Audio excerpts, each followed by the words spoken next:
तिलानी welfare के साथ हमने मिलके एक प्लान किया कि जिस बच्चे या बच्ची के पास पैसे नहीं है, ठीक है, और उस वजह से अगर वो सिर्फ सीए ना कर सके, तो ये मेरा ख्याल है ज्यादती।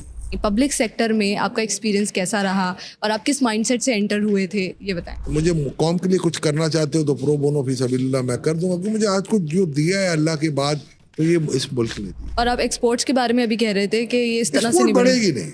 क्यों? इट्स नॉट नेसेसरी कि आप 2000 गज के घर में रहे, 500 गज का घर भी काफी है, आप अगर उसमें खुश रहे। अल्लाह देना चाहे कोई रोक नहीं सकता, ना देना चाहे कोई दे नहीं सकता, ये मिसाल है।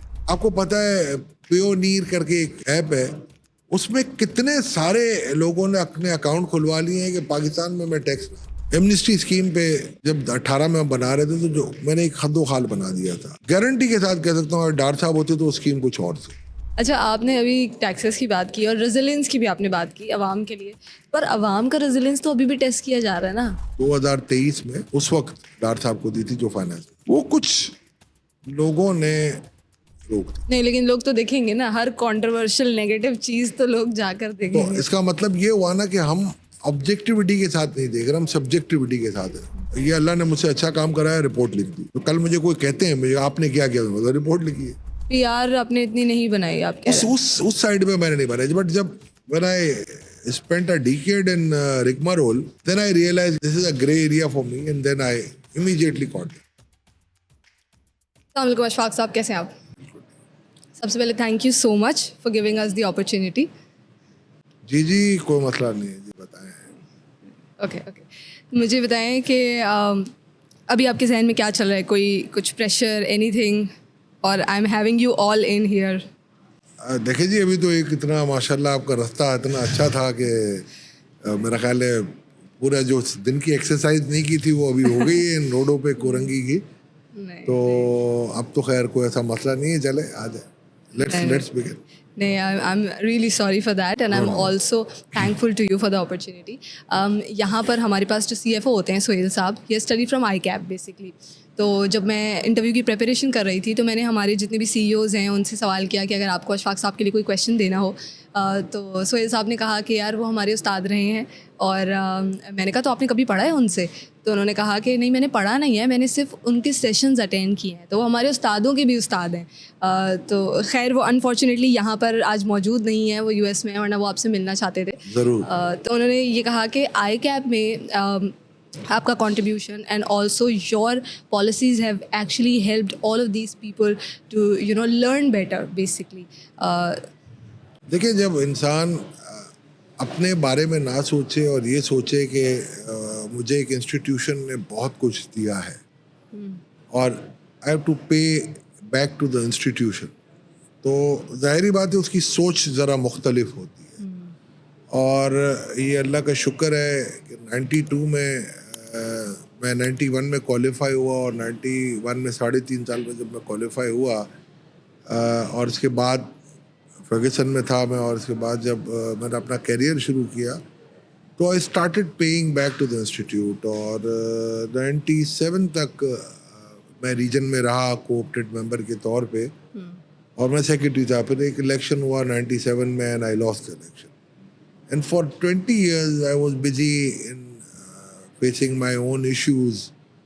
देन इसके बाद हमने कुछ मेरी अपनी करियर के इश्यूज थे, कुछ बच्चे अब पढ़ने के लिए आए, तो फिर 20 साल के वक्फे के बाद आई गॉट इलेक्टेड अगेन। और उसके बाद से लेके ये मेरा एम्बिशन था कि जिन हालात में इस इंस्टीट्यूट ने मुझे और मेरी फैमिली के लिए जो कंट्रीब्यूशन दी है और जो आज मेरी एक नस्ल बिल्कुल तब्दील हुई है, तो मैं ये ज़रूर कोशिश करूँगा कि मेरी वजह से हज़ारों नस्लें चेंज।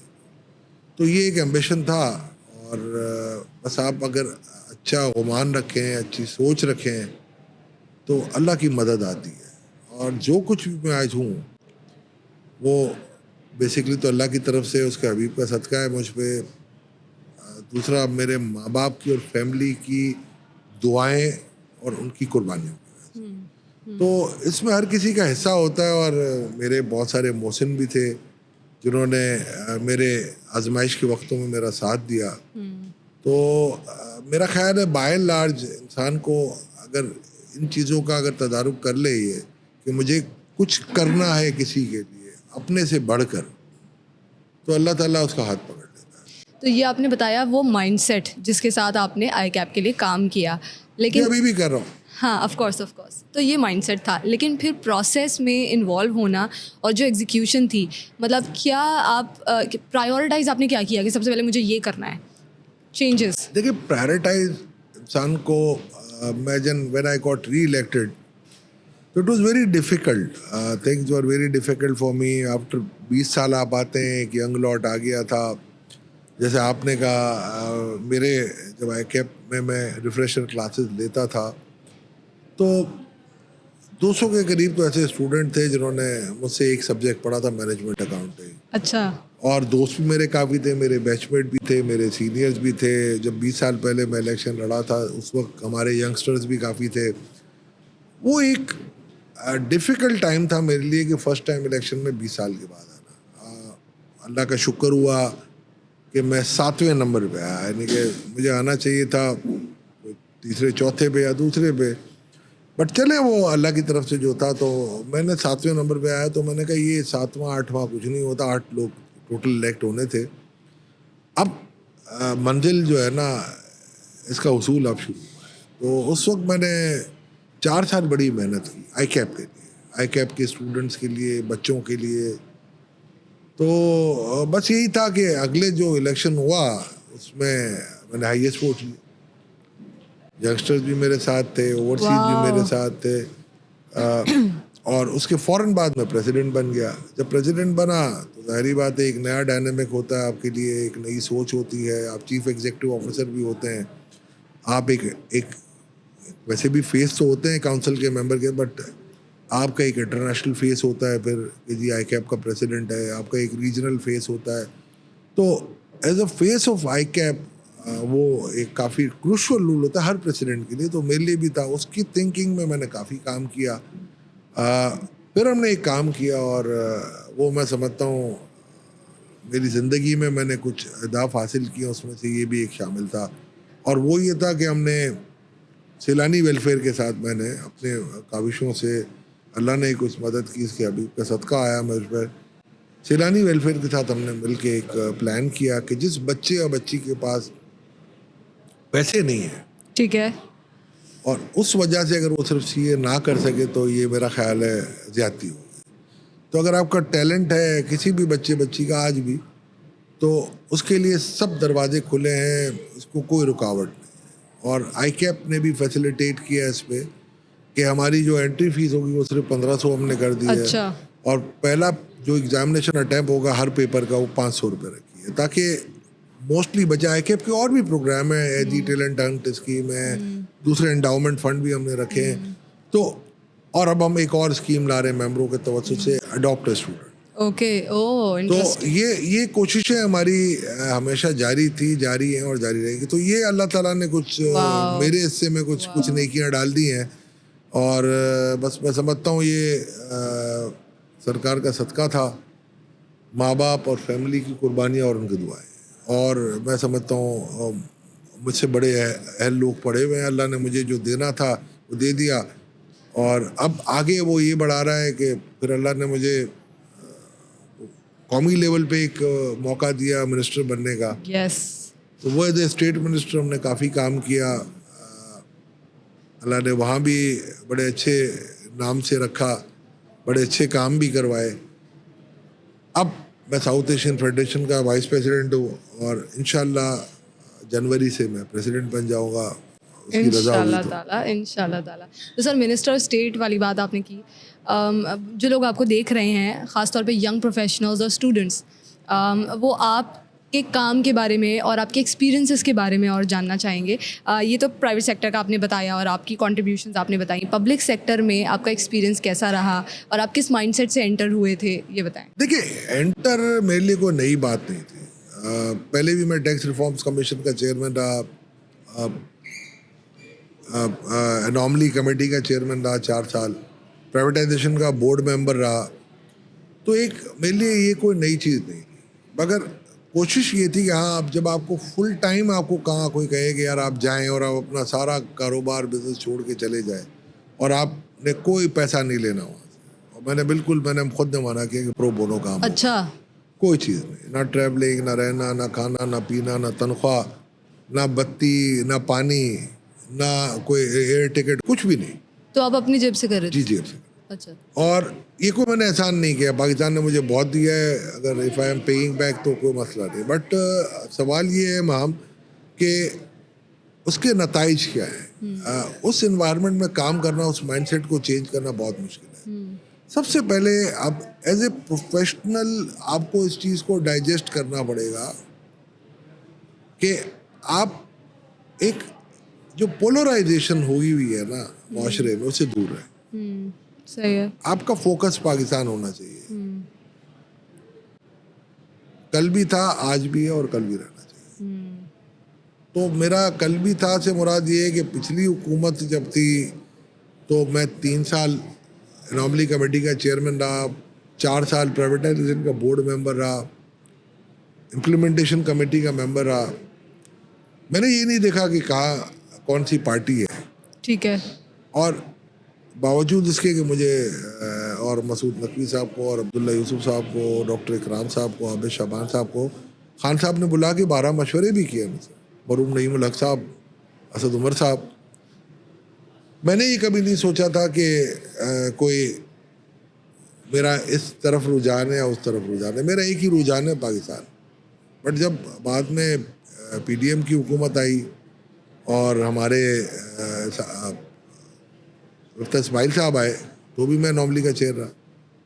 फिर डार साहब आए तो उन्होंने कहा यार रिफॉर्म्स में आपने बड़ा काम किया है, तो आप एक काम करें, फुल टाइम कुछ कौम पे एहसान कर दें, मैं आ जाता हूँ।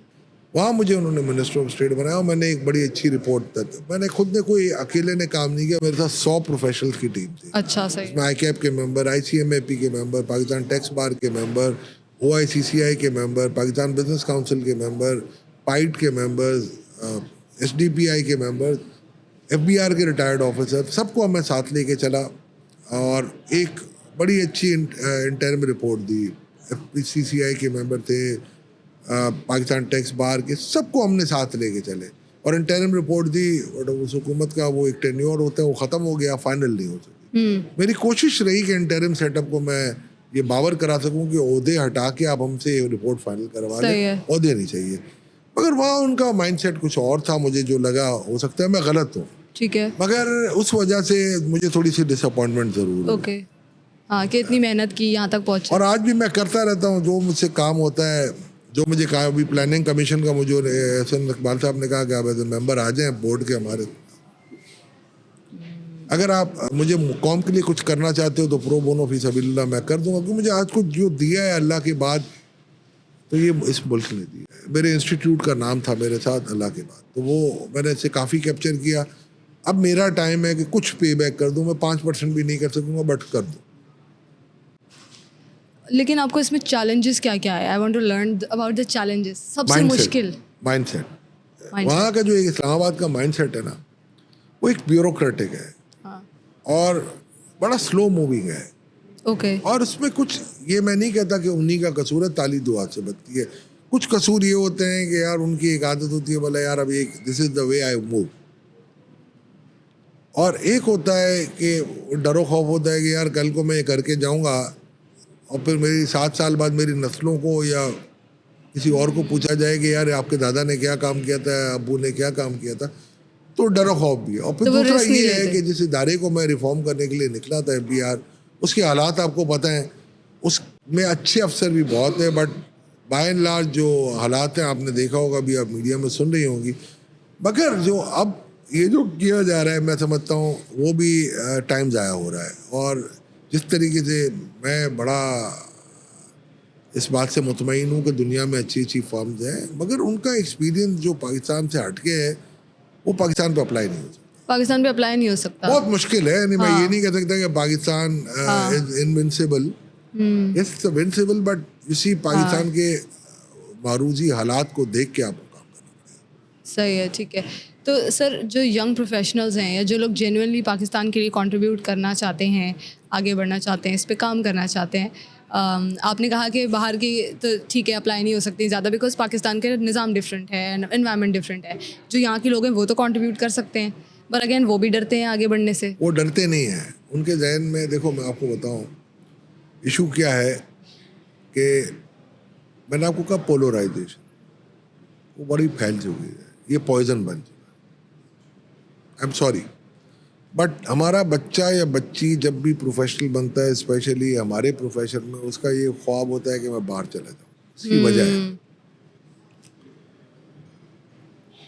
जब वो उस प्रोफेशन में आता है या किसी भी प्रोफेशन में जाता है, उसका ये ख्वाब होता है कि जी I will be having a decent living. हाँ.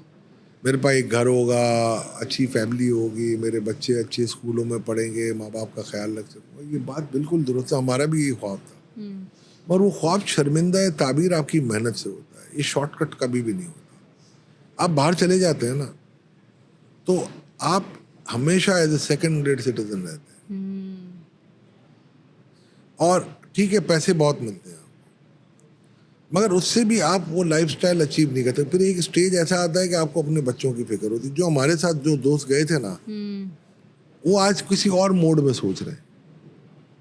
उनके लिए कुछ मसाइल और है, मेरे लिए मसाइल वो नहीं है. हाँ. मेरे जो मसाइल थे वो मैंने उनको अपनी जवानी में काबू पे कर लिया. यानी जवानी से मुराद है कि बुढ़ापे से पहले ही काबू कर लिया. तो अब ये मसाइल उनके हैं, मेरे नहीं.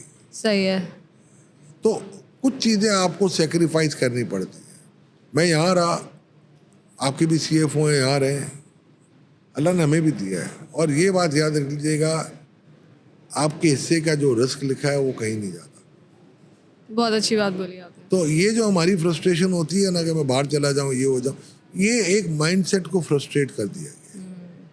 और ये it is not in Pakistan. मैं इस रीजन का, साउथ एशियन रीजन का, मैं फेडरेशन ऑफ अकाउंटेंट का वाइस प्रेसिडेंट हूँ. ये हर रीजन के अंदर है. इंडिया में भी है, बांग्लादेश में, नेपाल में, श्रीलंका में, आप जहाँ देखें रिपेट्रिएशन है. और क्यों है? लोगों को ये है कि यार पहले अब जैसे पाकिस्तानी रुपी 40 रुपए का डॉलर होता था तो हमें इतना माइंड नहीं होता था. 11 रुपए का मेरे पास उस वक्त रियाल होता था. तो मुझे जब ऑफर हुई 8,000 रियाल की सऊदी अरब से 92 में, तो it was mouth watering for me. But then I said यार, माय मदर सेड के since being the lone son, उन्होंने कहा नहीं, मैं तुम्हें नहीं जाने दूँ. छोड़ दिया. तो वो माँ की दुआ है. आज जो मेरे दोस्त वहाँ हैं उनसे मैं कमतर नहीं.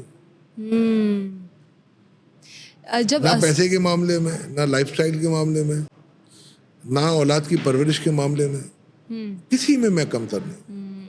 हाँ, अब अगर आप मुझे बोलेंगे जी आपका ये लाइफस्टाइल हो कि जो प्रिंसेस का और प्रिंस का होता है, तो वो मेरे लिए बेमायनी है वो चीज़. वो आपको चाहिए भी नहीं है.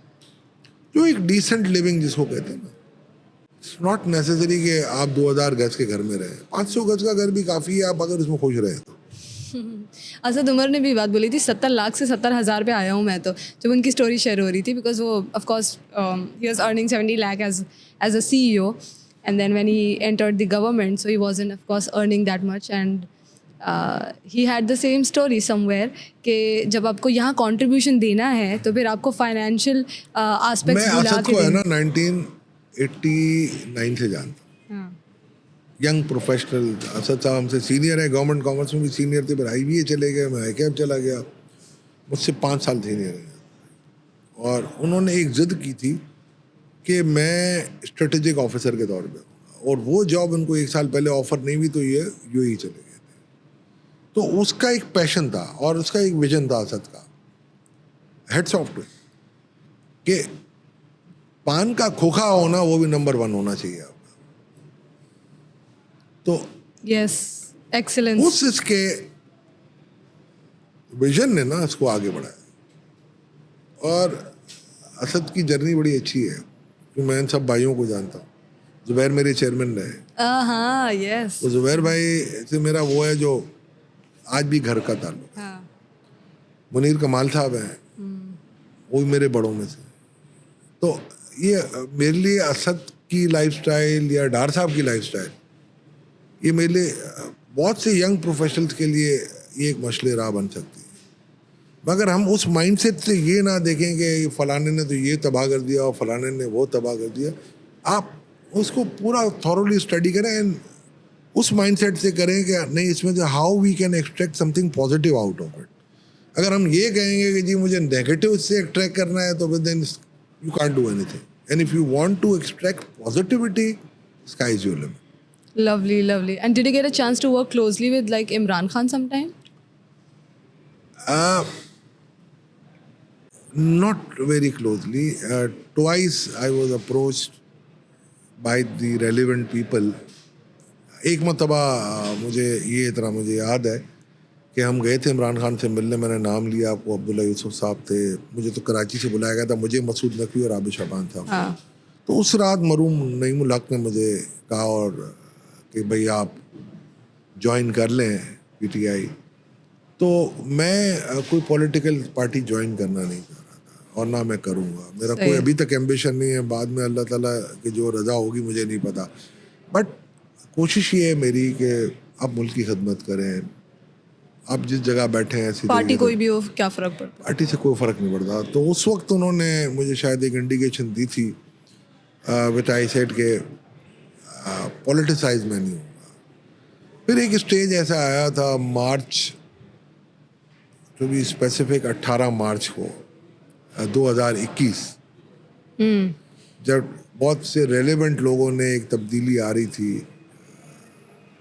एक फाइनेंस मिनिस्टर की जगह खाली हुई थी, तो जब मुझे ऑफर आई थी फिर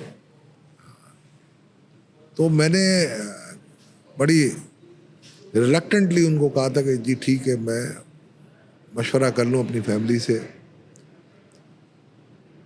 और जो अल्लाह ने मेरे हक में कोई शायद बेहतरी रखी होगी कि मुझे कोविड हो गया ओह और मुझे कहा कि एक हफ्ते के बाद भी कोई मसला नहीं है। तो सही है। वो अल्लाह ने, उनकी रज़ा ये थी कि एक हफ्ते के बाद मैं ऑक्सीजन पे आ गया था। तो वो 2 हफ्ते का जो ठहराव था उसमें शौकत तरीन साहब आ गए और मिनल्लाह, मैं कभी इस चीज़ का रिग्रेट नहीं करता। रिग्रेट नहीं है? और जब उन्होंने मुझे कहा, किसी ने, जिन्होंने मुझे ऑफ़र की कि यार देखो हम तो चाह रहे थे आप यहाँ आ जाएं, तो मैंने उनको एक बात की है जो आपके मैं शेयर कर लेता हूँ आपके नाज़रीन से। मैंने सर इस मुल्क में A, B और C, the corridor of power, the power, if they want to give something to someone, can someone stop it? No. मैंने कहा देखें, ये अल्लाह देना चाहे कोई रोक नहीं सकता, ना देना चाहे कोई दे नहीं सकता, ये मिसाल है। और आप जब कहते हैं किसी के बारे में कि मैं इसको नहीं आने दूंगा और मैं इसको नहीं छोड़ूंगा, तो ये बातें ना किया करें। वक्त फिरता है, ये कुरान शरीफ में, कुरान करीम में भी है। और आपने देखा होगा हर सियासतदान का, हर इंसान का वक्त फिरा है। सबका फिरता है। जिनके बारे में कहा जाता था कि वो अब आ नहीं सकते, वो आज बराजमान है। जिनके बारे में कहा जाता था कि वो 10 साल तक कदम जमा के रखेंगे, वो कहीं और है। और आज भी मैं कहता हूँ वक्त फिरेगा, तो अल्लाह से तौबा करनी चाहिए। जब भी आपको मौका मिले ना, खलकत की खिदमत का मौका कर लें। ये यहाँ आखिरत दोनों तरफ काम आएगा। बट अगर आप अगर सोचें कि आज मैं बहुत पावरफुल हूँ और ये पावर, ये कुर्सी मेरे पास हमेशा रहेगी, तो ये कुर्सी किसी की नहीं। तो सारी जंगी तो पावर की है ना सर यहाँ पर। अनफॉर्चुनेट। और आप चाह के भी अगर कभी कुछ अच्छा करना चाहें तो पावर की वजह से शायद आप नहीं कर पाए। मैं एक बात आपको बता देता हूँ, जब मैं था भी ना, तो कभी मैंने ये पावर का नशा नहीं देखा था। बड़ा इंटरेस्टिंग, आप मेरे दोस्तों से पूछेंगे ना अगर, तो वो ये कहते थे कि यार ये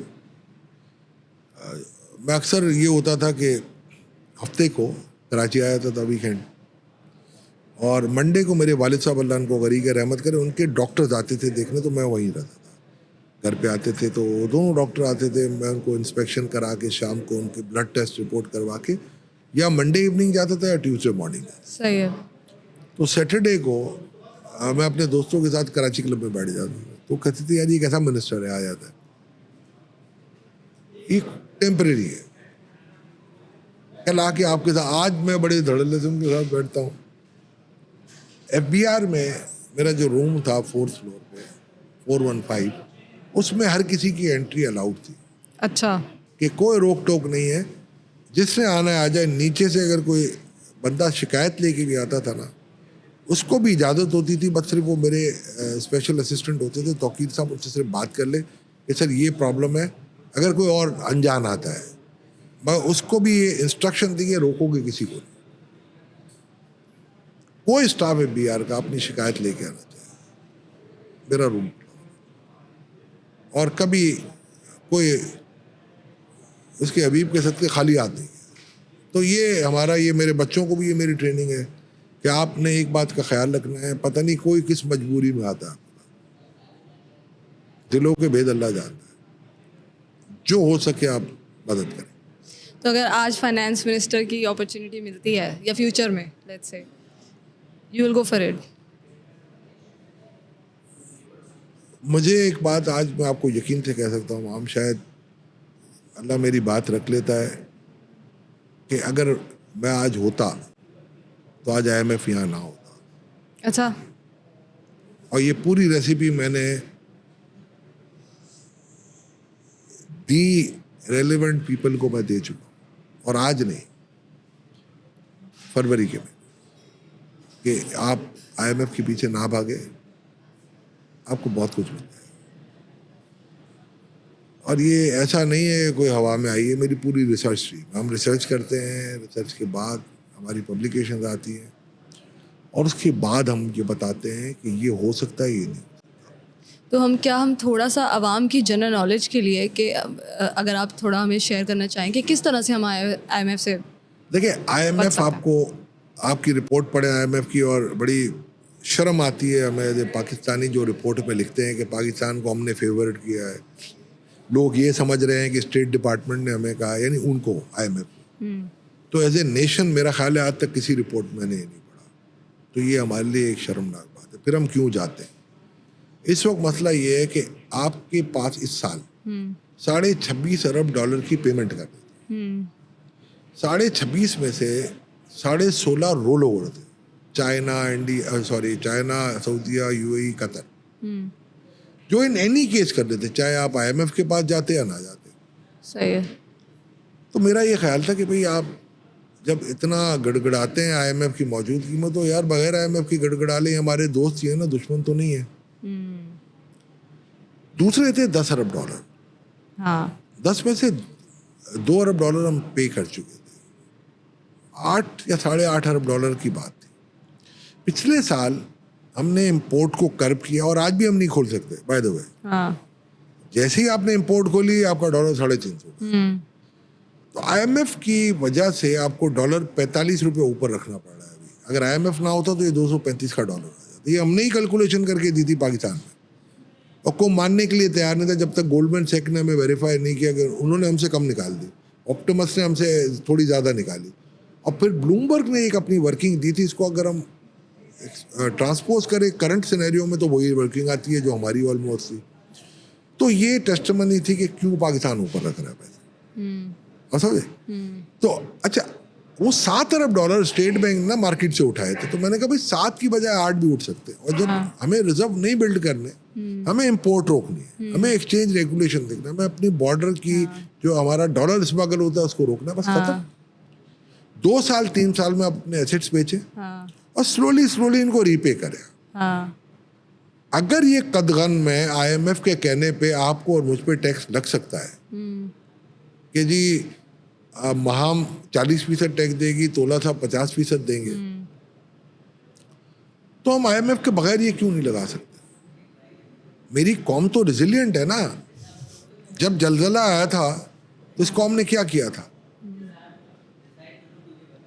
कोविड में आप देखें दुनिया में लोग भूखे मरे, पाकिस्तान में एक एक घर में जहाँ चाहिए था लोगों को 5-5 महीने का राशन पड़ा हुआ था और लोगों की शिकायतें आई कि बिक रहा है राशन। तो इस कौम के पास बड़ा पैसा है, और अगर आप थोड़ा सा कहेंगे ना उनको कि कुर्बानी दो, और अगर वो देखेंगे कि वाकई आप कुर्बानी मांग रहे हैं अगली नस्लों के लिए, तो वो देंगे, चाहे उनकी नस्लें उससे जुड़ी हुई हो कि ना। दूसरी बात ये होती है कि जब अशराफिया अपना काम दिखाती है वहाँ आपको संभालना पड़ता है, कंट्रोल करना पड़ता है। एमनिस्टी स्कीम पे जब 18 में हम बना रहे थे तो जो मैंने एक हद खाल बना दिया था, और उसमें आपको पता है वो टर्मोइल हुआ पनामा लीक का और ये सब चले गए। गारंटी के साथ कह सकता हूँ अगर डार साहब होते तो स्कीम कुछ और थी। अच्छा। पर डार साहब चले गए, मिफ्ता इस्माइल साहब आए। तो जो लोग जो those who influence the power, they influenced, and consequent to their influence जो फॉरेन स्कीम थी ना, जो वो चेंज हो गई। और इसमें हमारे जो लोग होते हैं ना, जो बड़े इनकलाबी बनते हैं कि जी मैं ये कर देता, मैं वो कर देता, ये सारे इनकलाबी जो थे ना वो पुसी कैट बन के उन्होंने खुद चेंज कराई पैसों की खातिर। तो ये मेरा इख्तलाफ होता है। आप यार अल्लाह ताला ने आपको दिया ना, आपके हिस्से का रोज़ी आपको मिल रही है ना, आप क्यों ऐसा हरकत करते हो कि आपकी अगली नस्लों को आपके बारे में गलत गुमान। और ये छुपती नहीं है बातें, आज मैं कर रहा हूँ कल और कोई करेगा, परसों ये चीज़ें रिकॉर्ड पे आ जाएगी। तो पाकिस्तान के पास बहुत पोटेंशियल है। फिर जब मैं किसी से इख्तलाफ नहीं करता, आज आप माशाल्लाह एक ऑर्गेनाइजेशन से अटैच हैं, मेरे साथ जो लोग हैं मेरे ऑर्गेनाइजेशन से अटैच हैं, उनकी लॉयल्टी किससे होगी? ऑर्गेनाइजेशन से। तो जब आप ऐसे लोगों को आगे परवान चढ़ाएंगे कि जिनकी लॉयल्टी पेंशनों पे मोहित होगी, तो कहीं ना कहीं तो झुकाव होगा ना, भले वो पाकिस्तानी है। होगा। अब एक और नई मुहिम चलेगी कि स्टेट बैंक के गवर्नर के लिए कंडीशन नहीं होनी चाहिए कि पाकिस्तानी, वो डुअल नेशनल हो सकता है। अब किसी को नवाजना होगा ना, ऐसा तो नहीं हो सकता कि बगैर नवाजने के आप ये करें। तो ये देखिएगा, वक्त बताएगा। आप या रिकॉर्ड कर लें, वैसा तो नहीं है जाएगा कहीं। अच्छा, आपने अभी टैक्सेस की बात की और रेजिलियंस की भी आपने बात की आवाम के लिए, पर आवाम का रेजिलियंस तो अभी भी टेस्ट किया जा रहा है ना। देखिए, मैं एक चीज़ से इत्तेफाक नहीं करूँगा। अच्छा। रेजिलियंस जो है ना आवाम की, वो सिर्फ इमरजेंसी में निकलती है। हमारी डे टू डे लाइफ में मैं आपको एक मिसाल देता हूँ। आप अभी जा रही होंगी सड़क पे, तो आपने देखा होगा कि कोई यूं आपसे क्रॉस कर रहा है, कोई सीधा क्रॉस कर रहा है। क्या बाहर मुल्कों में जहाँ वो रोज़ी कमाने जाते हैं ये हरकत करते हैं? आप यूएई चले जाएं, दुबई एयरपोर्ट से उतरते हैं, मैं इनको कहता हूँ यार ये 500 मीटर दूर है, वरना मुझे घूम के जाना पड़ेगा टैक्सी। तो टैक्सी ड्राइवर बाकायदा लेफ्ट का इंडिकेटर, राइट का इंडिकेटर सारा देख के देखेगा, आप स्पीड की पूरी कर। तो पाकिस्तान में क्यों नहीं कर सकता? इसलिए नहीं करता, बोलते हैं यार यहाँ कौन पूछता है। फियर ऑफ पनिशमेंट नहीं है ना। कानून है, कानून एक जो है ना, एक पूरा एक लकीर है, एक स्केल है। 10% लोग बहुत ईमानदार होंगे, बहुत अच्छे तरीके से अपने फ़राइज़ को अंजाम देंगे। 10% ऐसे होते हैं जो अपना रास्ता निकाल लेते हैं, बोलते नहीं यार छोड़ो कानून। 80% है ना जो फेंसर होता है। अगर कानून पे अमलदारी होगी और सख्ती होगी तो 90% ईमानदार मिलेंगे आप। और अगर आप कहोगे यार तू कौन और मैं कौन, तो 90% जो लॉ अबाइड नहीं करेंगे। तो ये तो एज ए नेशन आपकी हुकूमत पे, आप पे फ़र्ज है कि आप कानून पे अमलदारी। आज हमारे पास सबसे अच्छे कानून बने हुए, उस कानून का फ़ायदा का जिसकी अमलदारी ना हो। तो ये चीज़ें एज ए नेशन हमें देखनी चाहिए। लेकिन अच्छा, अभी जब हम टैक्सेस की बात कर रहे थे और ख़ासतौर पे सैलरीड क्लास वाली बात आई थी, क्योंकि मैं लिंक्डइन पे भी और ऑफ कोर्स अगर आपने सोशल मीडिया देखा हो तो बहुत इस चीज़ पे लोग लिख रहे थे एंड हैशटैग्स भी चल रहे थे कि taxes on salaried class have been increased of cost, और अब वो अप टू 35% भी चला गया है, and then super tax as well. तो जो ख़ास तौर पे सैलरीड तबका है उसके लिए डोंट यू थिंक कि वहाँ थोड़ी ईज़ होनी चाहिए, और जहाँ पर लेट्स से आपने कहा कि अब आप इंपोर्ट की भी बात कर रहे थे, तो आपने कहा कि इंपोर्ट हम कर्व कर रहे हैं और एक्सपोर्ट्स को आपको ऑफ कोर्स फ्लरिश करना है। एक्सपोर्ट बढ़ेगी नहीं आपकी जब तक आप ड्रास्टिक मेजर ना ले। हाँ देखिए एक्सपोर्ट जो आप पहले हम सैलरी टैक्सेशन जी की जी, बात पहले ये कर वाली रहे थे। बात। हाँ देखिए मेरी एक रिपोर्ट मैंने बनाई थी रिफॉर्म एंड रिसोर्स मोबिलाइजेशन की 2023 में 19 अप्रैल को मदीना मुनव्वरा में 27वीं रमज़ान को मैंने उस वक्त डार साहब को दी थी जो फाइनेंस मिनिस्टर, और मेरा ये ईमान है कि वहाँ जो चीज़ पेश की जाए उस पर अमलदारी होती है, आगे पीछे ऊपर नीचे हो गया। वो कुछ लोगों ने रोक दी और पता नहीं क्या मकासद थे उनके, उसमें हर चीज़ मौजूद थी, हर चीज़ का हल था, और इसमें मैंने दुकानदारों से एग्री भी करा लिया था, सही है। मगर आपको पता है इंटरेस्ट होते हैं लोगों के, तो उन्होंने तो रोका। लेकिन आप इससे डिसएग्री करते हैं ना कि सैलरी क्लास नहीं पे होना चाहिए जी, हर देखिए दुकानदारों पे टैक्स था 250 अरब हम ले रहे थे, नहीं लेने दिया। एक्सपोर्टर्स पे टैक्स था 1700 अरब का, वो नहीं लेने दिया गया, सॉरी 450 अरब का, 1700 पे गेन पे 450 नहीं लेने दिया गया। जो रिजर्व कंपनियां रख के बैठी हैं, जो डिविडेंड नहीं दे रही है, उनके रिजर्व पे हमने कहा एडवांस टैक्स तो ले सकते हैं। वो एक साहब की फरमाइश आई गई कि उसकी लाल बत्ती जल गई वो वहाँ पर, तो बोले मेरी रेड लाइट है, तो यार कितनों की रेड लाइट है, तो पाकिस्तान की ग्रीन लाइट कब ऑन होगी, जब आपकी रेड लाइट एक बंदे की आप देख लेंगे। और ऐसी ऐसी लॉबिंग होती है, जो नेक परवीन बनते हैं ना, उनकी लॉबिंग ऐसी होती है वहाँ कि मुझे लगता है कि सिर्फ ये बातों के ही नेक परवीन है।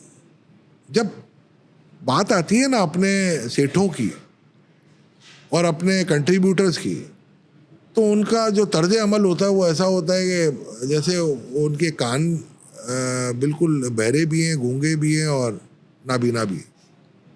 और आप सही कह रहे हैं, फिर पाकिस्तान की ग्रीन लाइट कैसे चलेगी अगर ये हो जाएगी। अगर हम ये ऐसे देखिए करते अब रहेंगे। सोशल मीडिया बड़ा वाइब्रेंट है, मगर एक चीज़ का मैं कॉशन भी करूँगा। देखिए अभी एक अनफॉर्चुनेट है कि हम एक माइंडसेट के साथ चल रहे होते हैं। यूथ को स्पेशली ये सोचना पड़ेगा कि एक पॉइजनस माइंडसेट या नेगेटिविटी के साथ नहीं चलना। आपने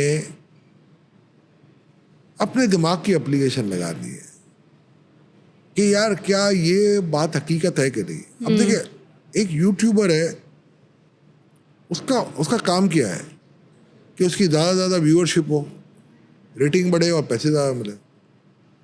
he is least bothered about it कि वो सच बोल रहा है या गलत। उसकी मॉरल वैल्यूज क्या है उसको नहीं पता।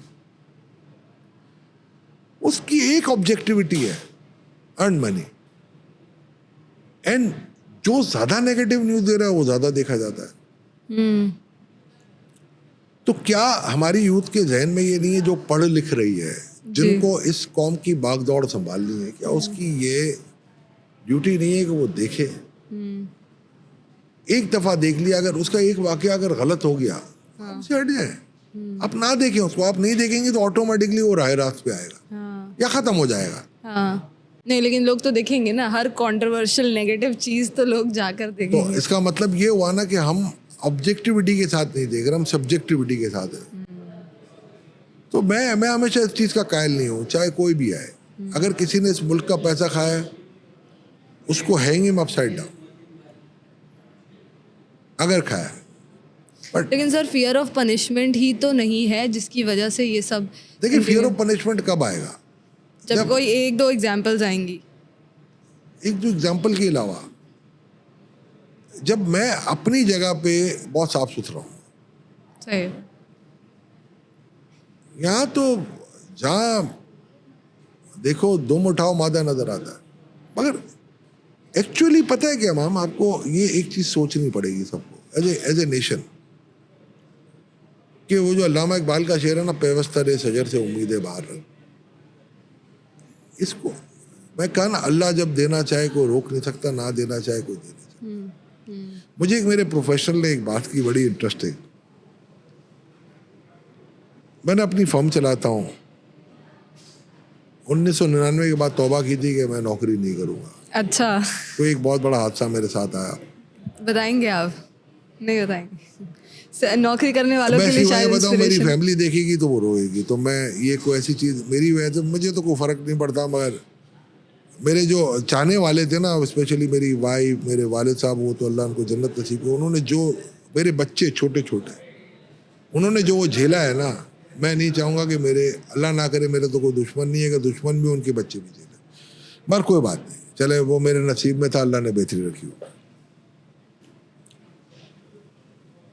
नेगेटिविटी, मैंने कहा मैं नौकरी नहीं करूँगा, सही है।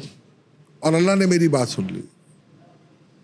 तो एक दिन मैं बैठा हुआ था, एक हमारे ही इंस्टीट्यूट का एक मेंबर था, उसने मुझे कहा कि अशफाक भाई आप कितना कमाते हैं? मैं ऐसा हंसा, मैंने कहा यार देख, अल्लाह का बहुत शुक्र।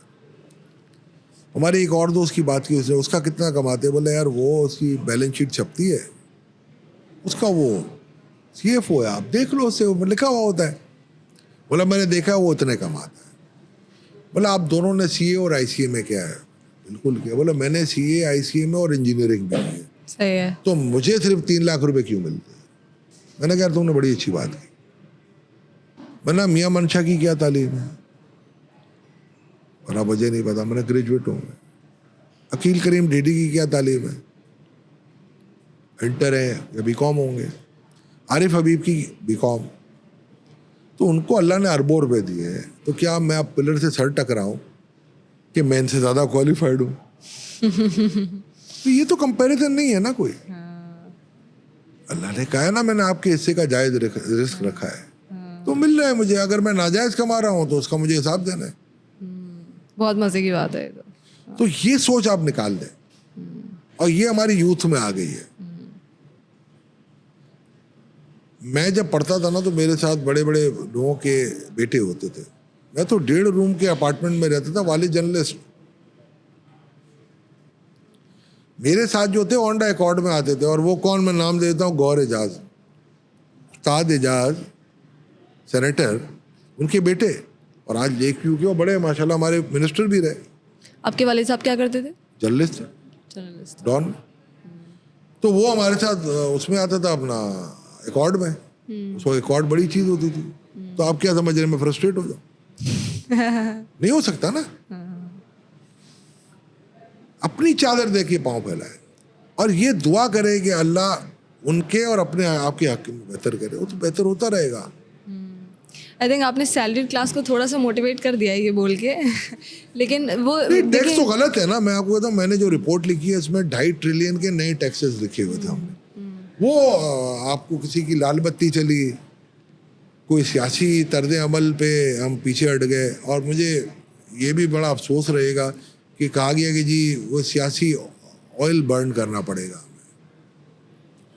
तो इस मुल्क में जो भी इलेक्शन हुआ है 70 से लेके आज तक, बड़े माजरत के साथ, कौन परफॉर्मेंस पे जीता है? Hard fact of life. तो पॉलिटिकल कैपिटल बर्न तो उस वक्त होता है कि जब आप बोलोगे यस मैं बैठा हूं और मुझे ये, मैं जीता था अपने जोरे बाजू पे। हाँ, ये क्लब का इलेक्शन पॉलिटिकल बर्निंग दे सकता है, ICAP का दे सकता है, जहाँ छोटी कंस्टिट्यूएंसी है। इतनी बड़ी कंस्टिट्यूएंसी में जहाँ हर तरफ फ्यूडल लॉर्ड है, जहाँ हर तरफ जागीरदार, सरमायादार, इंडस्ट्रियलिस्ट, उसका दौर दौरा है, तो वहाँ कौन सा पॉलिटिकल? आप तो इलेक्टेबल की सियासत करते हैं। इलेक्टेबल से तो पॉलिटिकल कैपिटल थोड़ी बर्न होता है। इलेक्टेबल बर्न हो जाए तो अलग बात है। अब इलेक्टेबल नाराज हो जाए और उसकी वजह से वो बर्निंग आ जाए तो उसका तो मैं जिम्मेदार नहीं हो सकता, बट वो होता नहीं लेकिन है। सर आप तो माशाल्लाह अल्लाह ताला ने आपको अपॉर्चुनिटी दी, समवेयर पावर भी, ऐसे लोगों में उठना बैठना, तो अगर आप जैसे लोग भी नहीं कर पाएंगे तो फिर कौन करेगा? देखिए, मैं एक बात का बड़ा ये अल्लाह ने मुझसे अच्छा काम कराया, रिपोर्ट लिख दी। तो कल मुझे कोई कहते हैं मुझे आपने क्या किया, मतलब रिपोर्ट लिखी है, मतलब रिपोर्ट पे अमलदारी नहीं हुई, मेरा वो काम ही नहीं था। आप the cake, the taste of the pudding is in the eating. हाँ, आप मुझे बिठाएं, पावर दें, और फिर बोलें डिलीवर करो, अगर मैं ना करूँ तो मैं रिस्पॉन्सिबल हूँ। सही है। मगर एक प्रोफेसरी करानी थी, वो हमने कर दी और साबित कर दिया कि अच्छे प्रोफेसर है। आपने अपना काम कर दिया। अल्लाह का शुक्र है। और अगर हाँ मुझे मौका मिला, वो भी अल्लाह की तरफ से होगा, मैं किसी से मांगने नहीं जाता। सही है। और आप एक्सपोर्ट्स के बारे में अभी कह रहे थे कि ये इस तरह से एक्सपोर्ट नहीं बढ़ेगी नहीं। क्यों? आपकी देखिए, आप मुझे 104 से 160 पे डॉलर आया, एक्सपोर्ट वहीं पे खड़ी है। 160 से 290 पे डॉलर आया, एक्सपोर्ट वहीं खड़ी है। 2-3 बिलियन डॉलर ऊपर नीचे। टर्फ 4 बिलियन दे दिया आपने, एक्सपोर्ट नहीं बढ़ी। क्यों नहीं बढ़ी? इसलिए कि आपका जो एक्सपोर्टर है ना, सारे नहीं, बहुत अच्छे लोग भी, उनका ये माइंडसेट ही नहीं है एक्सपोर्ट बढ़ा। उससे कोई वैल्यू एडिशन, जो जिन्होंने किया आज दे आर मल्टीप्लाइंग, और जो नहीं करना चाहते उनके लिए कुछ नहीं है। तो एवरेज लोग क्या चाहते हैं कि 15 से 20% कमाए, अल्लाह अल्लाह खैर चला, तो अब वो हर जगह एक्सपोर्ट में नहीं मिलता। आप देखें ना, जब कोविड में वियतनाम, बांग्लादेश, इंडिया बंद था, तो आपको $5 बिलियन के एक्स्ट्रा ऑर्डर्स मिले। आप क्या उसको संभाल सके? 1 साल तो आपने कर लिए, हाँ। इसके बाद संभाले आपने नहीं संभाल। और बिजनेसेस को एम्पावर करने के लिए, आई मीन अभी भी अगर स्मॉल बिजनेसेस को भी देखें हम, ये सबसे बड़ी आपकी जो ना स्मॉल बिजनेस है, हाँ, स्मॉल बिजनेसेस का मसला ये है कि उनके पास बुक्स नहीं है। इंडिया ने भी एक स्कीम शुरू की है कि गिव क्रेडिट टू एवरीवन। अब मैं उसको इंशाल्लाह मेरी कोशिश है कि वो स्कीम या ला के पाकिस्तान गवर्नमेंट को हम कायल करें कि हमारे हालात में हम उनको कैसे मोल्ड करके दें। हाँ, वो कर रहे हैं इंशाल्लाह। देखें, बस स्मॉल बिजनेसेस का भी एक वतीरा है कि वो अपनी किताबें मेंटेन नहीं करते। और ठीक है। सबसे बड़ा डरो खौफ है FBR। बड़ी कोशिश की मैंने कि इसमें आसानियां पैदा हों, मगर हमारा माइंडसेट है ना जो बहुत आ गया। हाँ, तो वो डर के मारे नंबर्स नहीं शेयर करते और फिर उन्हें हेल्प नहीं मिलती। And what about freelancers? हमने ये सारे सेगमेंट से बात की, businesses, salaried class and also freelancers. Freelancer हमारे बड़े अच्छे फ्रीलांसर हैं, मगर अफसोस होता है। मैं जब मिनिस्टर था तो मेरे पास एक मेरे बहुत अच्छे दोस्त थे, पास प्रेसिडेंट भी थे ICAP के। उन्होंने मुझे एक रिक्वेस्ट की कि कोई डेलीगेशन आना चाह रहा है तो मैंने कहा मिल लेता हूँ। मैंने आपको कहा मैं तो खुली रूम खुला आ जाए, तो चाय भी पिलाई, बिस्किट भी खिलाए, सब कुछ रखा। तो मैंने बोला जी मसला बताओ। बोला हमारा एक मसला आप हल करा दें। मैंने जी बोल दें। बोला हम डॉलर में काम कर रहे हैं, हमें यहाँ डॉलर अकाउंट खोलने की इजाज़त दे दें। पाकिस्तान के शहरी को तो इजाज़त है। बोला नहीं, हमारी जो एक्सपोर्ट रेमिटेंस आए वो सिर्फ डॉलर में आए और हम डॉलर में रखें। तो मैंने उनको कहा, थोड़ी बैंकिंग भी की है मैंने कहा यार ये पॉसिबल कैसे है? ये पैसा, ये डॉलर तो पाकिस्तान का है ना, तो how come we can allow you? तो उन्होंने मुझे कहा कि सर हमें प्रॉब्लम है। मैंने क्या प्रॉब्लम है? आप भाई रुपये में कन्वर्ट कर दें, आपके रुपये अकाउंट में आ जाएगा। ये मैं फैसिलिटेट स्टेट बैंक का भी गवर्नर को कह देता हूँ कि आपको डॉलर अकाउंट खोलने की इजाज़त दे FE25 जिसको हम कहते हैं, और आप मार्केट से डॉलर बाय करें उसमें। बोले उसमें तो सर हमें 5% ऊपर देना पड़ेगा। तो मैंने कहा आपको टैक्स भी बचाना है, डॉलर भी रखने हैं और 5% भी संभालना है। तो बोला फिर हम दुबई में रख लेंगे। मैंने चाय पी ली है? बोला हाँ। मैंने बिस्किट खाया है? बोला मैंने उठो चलो जाओ। That was the only delegation जिसके साथ मैं थोड़ा रूड हो गया, एंड आई रिग्रेट। उनको मैंने समझाया, मैंने कहा आप ये क्या कर रहे हो? मुल्क के लिए अगर डॉलर आ रहा है और आप कह रहे हो ये तो मेरे जेब में आना चाहिए। तो ये अगर आपकी फ्रीलांसिंग, इसको आप कहते हैं, आपको पता है पियोनीर करके एक ऐप है, उसमें कितने सारे लोगों ने अपने अकाउंट खुलवा लिए हैं कि पाकिस्तान में मैं टैक्स ना। तो ये आपके एज ए पाकिस्तानी आपका ये जज्बा है यार। लेकिन सर आप टैक्सेस भी तो देखें। अभी मैंने यूट्यूब एड्स चलाए, इंस्टाग्राम एड्स चलाए, हम लोग एड्स चला रहे होते हैं ना, और कुछ कंपनीज़ के लिए भी चलाए थे इससे पहले। रीसेंट मैंने यूट्यूब ऐड अगर चलाया तो 15,000 टोटल खर्च हुए जो उसमें आ रहे थे, ठीक है ना, और उस पर कोई 3,500-4 हज़ार रुपये आराम से टैक्स ऊपर आ रहा था। And this is the least thing. उसके अलावा भी जब हम टोटल, अगर ये तो चले वो है ना कि मैं एक इन्वेस्टर के साथ में काम कर रही हूँ आज, तो मैं अगर मेरे ऊपर 10-15 हज़ार टैक्स भी ऐड हो रहा होता है तो मैं कर लेती हूँ बिकॉज इन्वेस्टर है साथ में। अगर मैं as an individual YouTube run कर रही होती और मैं अकेले वो चला रही होती और मैंने एक छोटा सा अपना चैनल शुरू किया है और मैं अर्न करने की कोशिश कर रही हूँ, अब उसमें अगर मैं बूस्ट कर रही हूँ और मुझ पर इतने टैक्सेस लग रहे हैं, तो मैं भी सोचूंगी कि यार मैं किस तरह से ऐड चलाऊँ, मैं इतना टैक्स परसेंटेज भी तो ज़्यादा है। मुझे बताएं, आप कमा के दे रही हैं कि वैसे ही दे रही? क्या उस ऐड से कमा रही है ना। नहीं, अभी नहीं कमा रहे ना, मैं इनिशियल स्टेज पे तो। हर बिजनेस में आपका जो एंटरप्रेन्योर होगा ना, वो हम भी इन्वेस्ट करते हैं ना। मैंने पहले एक ऑफिस बनाई 4 करोड़ की, फिर काम शुरू किया ना। जी। तो मेरे पास क्लाइंट इतने तो नहीं थे ना कि वो मैं एक साल में 4 करोड़ रुपये निकाल। हाँ हाँ। टैक्सेस वो जो अब हमने बनाया था ऑफिस, उस पर सेल्स टैक्स भी कुछ चीज़ों पे दिया, कुछ चीज़ों पे इनकम टैक्स काटा हमने, तो ये सब कुछ दिया ना। तो ये एक इन्वेस्टमेंट है। और आप जब YouTube चैनल चलाती है तो आपको तो आसान है, एक आपने रखा और कैमरा यही लिया, एक YouTube का छोटा चैनल बनाया, आपने ऑनलाइन कर दिया और आप अपने सोशल मीडिया अकाउंट से अपने सब्सक्राइबर या व्यूअर बढ़ाए। एक स्टेज आएगा 2, 4, 5 महीने की, आपका एक ऑटोमेटिक बूस्ट होगा, then you will earn money and you can spend on it. हम तो ये चाहते हैं कि डे 1 से $5,000 मेरे अकाउंट में आ जाए, तो ये तो बेटा मुमकिन नहीं है। पेशेंस। आपने टर्टल से क्या सीखा? Consistency, wisdom. उसकी विजडम क्या है कि स्लो एंड लगे स्टडी रहो। Wins the race. लगे रहो। ठीक है। ओके अच्छा, मुझे बताएं, कुछ गलतियां याद हैं आपको? बस आखिरी 2 क्वेश्चंस। कुछ गलतियां याद हैं आपको अपने करियर में, प्रोफेशनल लाइफ भी, पर्सनल लाइफ भी? आई कैब है, मिनिस्ट्री है, सारे एक्सपीरियंस में आपकी कोई ऐसी 2 या 3 गलतियां जो आपको याद हो कि मैंने इससे बहुत सीखा और मैं यंग प्रोफेशनल्स के साथ शेयर करना चाहूँगा? प्रोफेशनल लाइफ में हर इंसान गलतियां करता है, मैंने भी की है, मगर वो गलती ऐसी थी कि जिस पे मुझे फख्र है। अच्छा, ओके। गलती ये थी, 2 गलतियां एक मैं बताता हूँ। एक तो मैंने नौकरी छोड़ी, अगर नौकरी नहीं करूँगा, एक बहुत बड़े हादसे के बाद। दूसरा, ये नौकरी छोड़ने की वजह थी एक शख्स जिसने ही अब्यूज माई मदर, एंड ये बड़ी खुशी के साथ मैं कह रहा हूँ, मैंने उसको वो थप्पड़ मारा है कि जो शायद मैं आम लाइफ में तस्वर ना करूँ, और मुझे खुशी है इस बात पे, मुझे फ़ख्र है। और उसके बाद मैंने बहुत भुगता। मुझे मेरी माँ को कोई गाली देगा तो मैं नहीं छोड़ूंगा, ये मेरा एक वतीरा था और मैंने ये किया है। नाम नहीं बताऊंगा। सही है।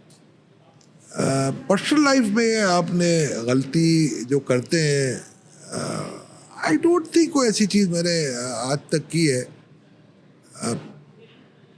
गलती इसको आप ये कह सकते हैं कि कभी कभी आप कोई शैतानी हरकत में, बहकावे में आ जाते हैं, तो बाय एंड लार्ज मेरे साथ कोई ऐसा वो नहीं हुआ। हाँ, कभी कभी कोई गलत दोस्त चुन लेते हैं तो वो कुछ कभी कभी आपको नुकसान दे देता है। बट मैं आपको एक बात बता देता हूँ कि अगर वो कहते हैं ना, अल्लाह की रस्सी को मजबूती से थाम लो, तो आप थाम ले, कभी आप नहीं होगा आपके साथ प्रॉब्लम। आप छोटी मोटी बहुत होती है। ये गलती ज़रूर की थी कि प्रोफेशनल लाइफ में भी और पर्सनल लाइफ में भी मैं can not make a distinction कि एक मेरा प्रोफेशनल PR बहुत ज़्यादा था 90s में, 96, 97 में, and I lost the election although, but मेरा जो PR गवर्नमेंट में होना चाहिए था या मुख्तदर हलकों में, वो नहीं था, और उसकी वजह से मुझे बड़ा सफ़र करना पड़ा। सही है। PR आपने इतनी नहीं बनाई आप कह रहे हैं। उस साइड में मैंने नहीं बनाई, बट जब when I spent a decade in rigmarole, then I realized कि यार ये this is a grey area for me, and then I immediately caught that. लेकिन PR बनाने के चक्कर में ये नहीं होता कि कुछ अपने वैल्यूज़ के अगेंस्ट जाके कुछ करना पड़े? नहीं, I have never compromised my value. हाथ बांध के नहीं खड़ा हुआ, क्योंकि दैट रिक्वायर्ड अपने स्किल डिप्लोमेसी सेट ना। से, अपने स्किल सेट से मैंने किया जो भी किया है। आज भी अल्लाह का शुक्र है, मैं कहा ना आपको, वो देना चाहे कोई रोक नहीं सकता, ना देना चाहे तो कोई दे नहीं सकता। ये सब अल्लाह की देन होती है। ये हम शॉर्ट टेम्पर्ड, शॉर्ट नेचर के लोग हैं जो ये समझते हैं कि इसने मुझे देना है, उसने मुझे, किसी ने कुछ नहीं देना। उनको भी अल्लाह ने दिया, वो आपको क्या देंगे? मज़े की बात बोली आपने। कोई फियर, कोई इनसिक्योरिटी है अभी? मैं आपके यहाँ आया हूँ ना, आपने देखा होगा, मैं गाड़ी में बैठ के आया हूँ, ड्राइवर साथ है, वो चला रहा है, कौन सा फियर? जब कराची में गोलियां चलती थी ना, तो मेरा एक भाई जैसा दोस्त है डॉक्टर अतीक, उसकी शादी थी, तो उस दिन कराची में बहुत ज़्यादा हंगामे हुए थे। 93 या 94 की बात है, और आपको पता है क्या हालात होते। तो we were coming from Bahadurabad to old city area in Nanakwara and I used to stay at Mithadar. तो सब दोस्तों ने कहा नहीं यार रात यहाँ रुक के सुबह फजर के बाद निकलते. मैंने आयतल कुर्सी पढ़ने आती है? बोला हाँ. मैंने 3 दफ़ा पढ़ लो और चलो मैं लीड करता हूँ. I think 93. ओके, चले गए. जब ऑडिट करते थे 88, 89, तो 1-2 दफ़ा रात को फायरिंगों के दौरान मैं फिलिप्स अपना साइड से मीठादर पहुंचा. कराची में आपका ज़्यादा वक्त गुजरा है वैसे, है ना? पैदा ही तो है. सर, तो कराची इतना निगलेक्टेड क्यों है? कभी इसके बारे में कुछ देखिए कोशिश? 50,000 लोग जब एक शहर में महीने में आ जाएंगे, हाँ. कराची माँ की तरह सबको गोद में ले लेता है. मगर उन नादान बच्चों का क्या वतीरा है कि उनका अभी भी एड्रेस अपने नेटिव टाउन. तो जो कराची का शेयर बनता है वो कराची को नहीं मिलता.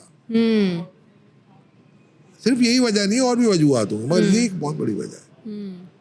साल के 6 लाख लोग बढ़ जाएं हाँ. और उनका बोझ कराची पे पड़े, हाँ. और कराची की फैसिलिटी को आप पैसा ना दो नेशनल NFC अवार्ड के हिसाब से, हाँ. तो फिर कैसे होगा? क्योंकि बड़ा अफसोस होता है, लाहौर जाओ, इस्लामाबाद जाओ, तवे लाहौर में जिस तरह काम हुआ है, इस्लामाबाद में, कराची में तो वो काम हो ही नहीं रहा. वो प्रायोरिटीज़ की भी बात होती है. हमारे साथ ये है कि हमारा जो चीफ मिनिस्टर होता है वो इंटीरियर से ही आना है, तो ये भी कोई बात नहीं है. जो मेरिट पे है, मैं ये नहीं कह रहा कोई एक पॉलिटिकल पार्टी का ना है, पॉलिटिकल पार्टी में भी कराची शहर का होगा कोई ना कोई, या दूसरी पॉलिटिकल पार्टी में भी इंटीरियर से कोई होगा. तो ये सब चीज़ें आपको देखनी पड़ेगी. ठीक है, ठीक है. और मेरिट पे काम करें. जल बाजवा साहब होते थे तो उन्होंने मुझे कहा कराची कैसे बनाया जाए, तो मैंने कामरान खान साहब के शो में कहा था कि स्टील मिल की 15,000 एकड़ ज़मीन पड़ी हुई है. उस वक्त 6 करोड़ रुपये पर एकड़ बिकती थी. मैंने कहा यार आपका 900 अरब मैं यहाँ से लेके देता हूँ, कराची बना दें, और 1% आपकी GDP में इजाफा होगा, कराची बन जाएगा. ये मेरा दावा है. 1% का मतलब है 3 लाख नौकरियाँ मिलेंगी हर साल. 1% का मतलब है आपकी टैक्स रेवेन्यू कम से कम 400-500 अरब से बढ़ेगी. तो ये सब चीज़ें आपको इन्विसेज कर रहा है. नहीं किया क्योंकि उस वक्त 2 political parties were at the lower head. उन्होंने कहा ये मेरी स्कीम होगी, वो कहता है ये मेरी स्कीम होगी. ये ज़मीन मेरी है, वो कहता है ये डिपार्टमेंट मेरा है. तो कोई नेक परवीन नहीं. हर किसी को ये है कि पब्लिक में जाके मैं बात करूं कि मैंने कहा, और ये पॉसिबल नहीं. और इतना सा करके इतना सारा दिखाना है. ओके, आखिरी मैसेज लेंगे बस आपका. सर, जाने से पहले सबसे पहले तो थैंक यू सो मच, आपने इतना टाइम दिया हमें. बहुत सारे लोग आपको देख रहे हैं, तो उनको, यंग प्रोफेशनल्स और स्टूडेंट्स को ख़ास तौर पे लास्ट एडवाइस क्या देना चाहेंगे? Your profession should be your passion. Negative सोच छोड़ो, पॉजिटिविटी पे आओ. जिंदगी में आजमाइश आती है और ये टेम्परेरी होती है. उस वक्त अल्लाह से रुजू करो, कभी मार नहीं खाओ. ज़बरदस्त. Thank you so much sir, thank you for being